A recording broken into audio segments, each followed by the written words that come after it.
चरण शरणयो दार्शनिकस्तत्पथ गृह्यः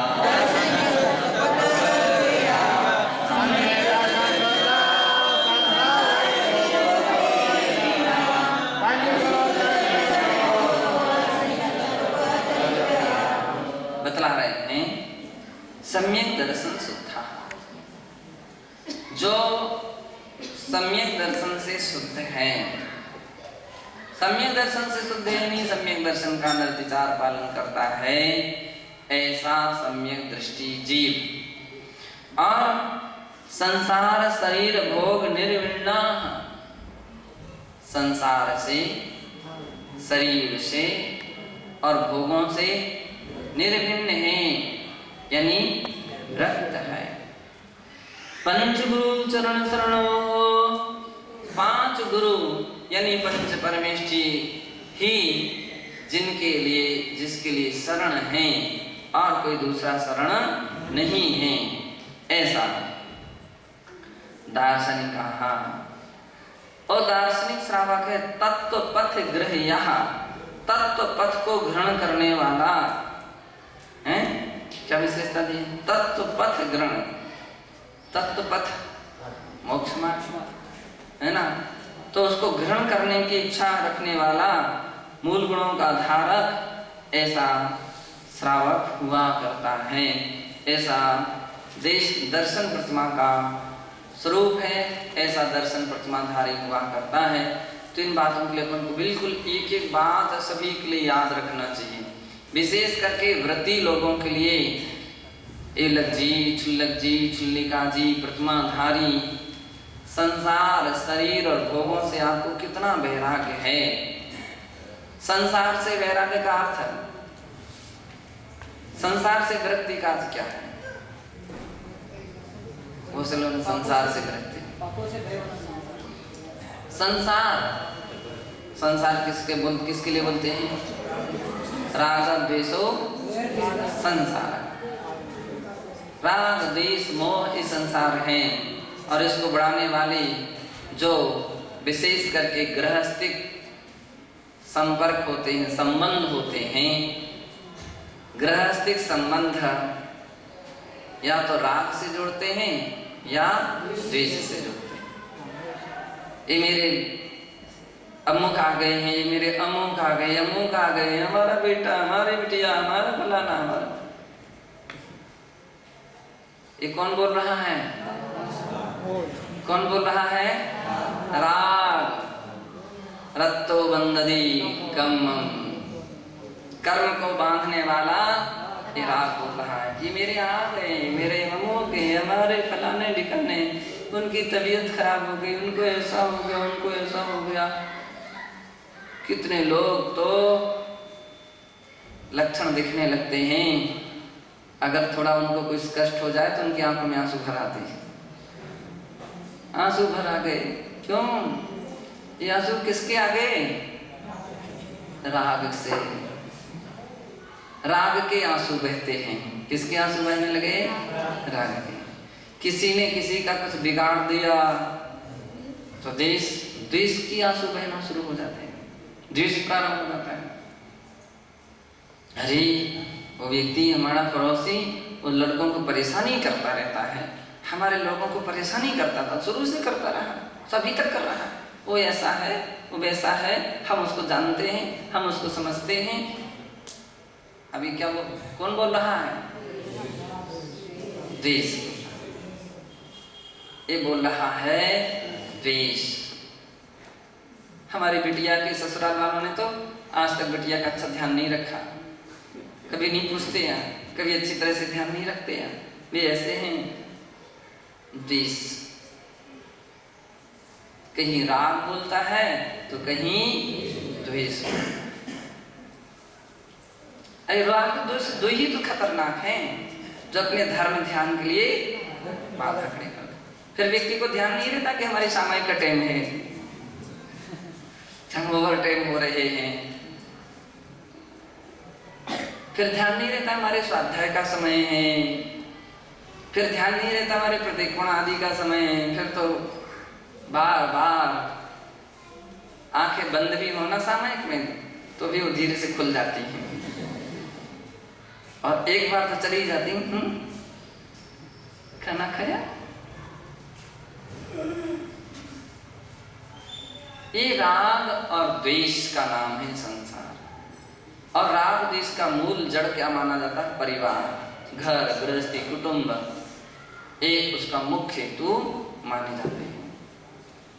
तो संसार, शरीर से क्या करूं, हमारे इसके बिना काम नहीं चलता है, और ये वस्तु बहुत अच्छी लगती है, थोड़ी गर्मी लगती है, पंखा की इच्छा रहती है, हवा हो जाए, ये हो जाए, वो हो जाए। ये कौन, किसकी मांग? शरीर की मांग चल रही है। किसकी मांग? भूख हमसे सहन नहीं होती है, प्यास सहन नहीं होती है, ये सहन नहीं होता, ठंडी सहन नहीं होती, गर्मी सहन नहीं होती है, मच्छर काटते हैं, ये होता है, वो होता है, थक जाते हैं, उठना नहीं होता है, बैठना नहीं हो पाता है, एक आसन भी नहीं हो पाती है, बिना नमक के भोजन भी नहीं चल पाता है। कौन बोल रहा है? शरीर बोल रहा है। जब तक व्यक्ति को शरीर से विरक्ति नहीं होगी तब तक वो वृत्ति नहीं बन सकता है। कैसे बनेगा? यहाँ तो एक आसन करना ही पड़ेगा। हम कमजोर पड़ गए, देख लो ऐसे कितने कमजोर पड़ गए, रंग देख लो, हमारे शरीर का कलर तक बदल गया। जिसका ध्यान शरीर पर है वो तो कुछ नहीं कर सकता। यद जीवस्योपकाराय यद देहस्योपकाराय। अब उससे कहो तुम धर्म ध्यान करो तो क्या करेगा? इसलिए पहला लक्षण दे दिया आचार्य महाराज ने, पहली प्रतिमा के लक्षण में शरीर से विरक्त होना चाहिए। और भोगों से, अरे वो अमुक वस्तु तो बहुत ही अच्छी लगती है, अगर वो मिल जाए ना तो हम एक रोटी की 2 रोटी खा सकते हैं। अब किसी के लिए भोगों के प्रति, भोग का अर्थ एक ही थोड़ी होता है, विषय भोगी सब कुछ थोड़ी है। खाने पीने का ये भी तो भोग है, ये भी भोग है। कोई कहता है मट्ठा मिल जाए, कोई बोलता कड़ी मिल जाए, कोई बोल लचका मिल जाए, कोई बोलता गुलाब जामुन, कोई कुछ। मान लीजिए आप नहीं बोल रहे हैं, बोलते कौन है? भोग बोलते, भोग।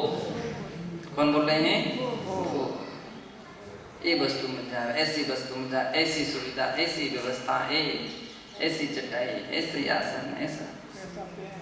तो जब तक भोगों से विरक्ति नहीं होगी तब तक पहली प्रतिमा को भी धारण नहीं कर सकते। गरम गरम चावल, तला हुआ सामान मिल जाए, विरक्ति तो लानी ही पड़ेगी। हमसे ठंडा चलते ही नहीं, हमको ऐसा चलता नहीं। तो तुम व्रती कैसे बने थे? क्यों बने थे? अरे उनने कह दी थी सो हम बन गए। किसी के कहने से अब तुम बन गए हो तो बंध गए हो, अब बंधे हो, बंधे रहो। कोसो उस व्यक्ति को, क्यों बांधा उसने? तो आ गए हो, लपेट में तो आ गए हो। जो व्यक्ति मिलिट्री में भर्ती हो जाता है ना, बस भर्ती हो गए हो ना, चलो दौड़ो, घुटना टेक, घुटने टेक करके दौड़ो, टेहुनी से दौड़ो, पहाड़ के ऊपर चढ़ो, उतनी ऊंचे से कुंदको। अब वहां कुछ नहीं सुनाई देगी, और ज्यादा करते हो तो पीछे से दौड़ो और दौड़ो और दौड़ो, और दौड़ो नहीं दौड़ पाते तो पीछे से वो मारते हैं, पीछे से वो खड़े हो। उनकी गाड़ी चलती रहती है पुलिसों की, अफसरों की, तो बतलाते हैं, बड़ी पिटाई करती हैं। वे बंदूकें जो है ना, उसके पीछे की जो बट वो ऐसे मारते हैं जोर से।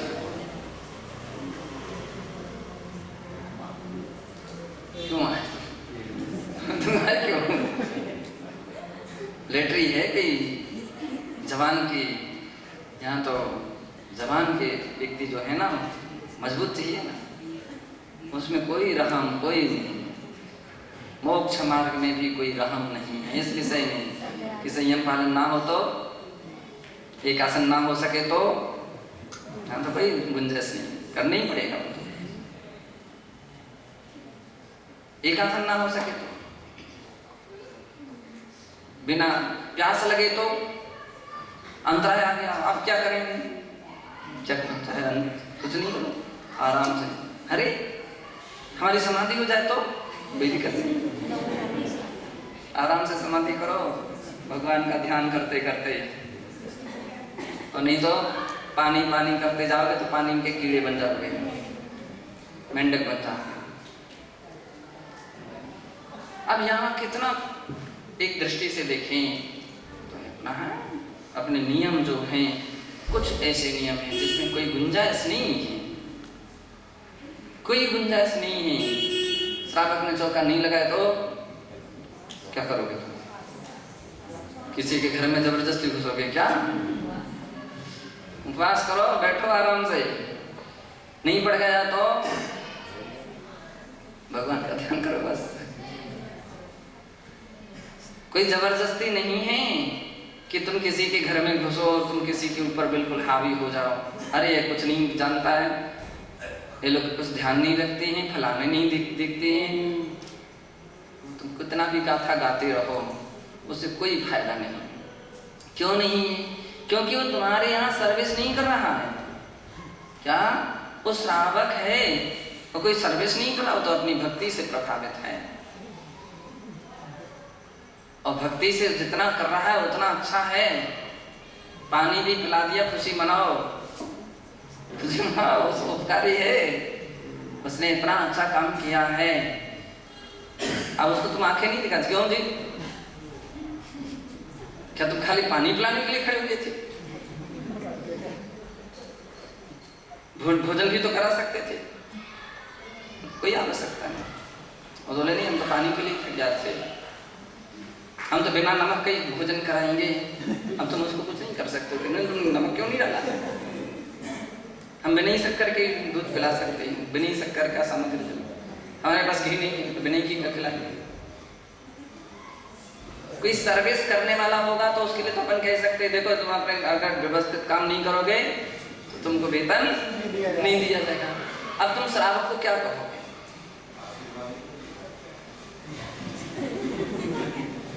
उसके लिए तुम कुछ नहीं कह सकते। ये है संसार, शरीर, भोग, निर्भोग। और फिर कहा जाएगा बैठे बैठे सिर कूटने से कोई फायदा नहीं है। अब आंखों में आंसू बहाने से और व्यर्थ की सोचा विचारे से कोई फायदा नहीं है।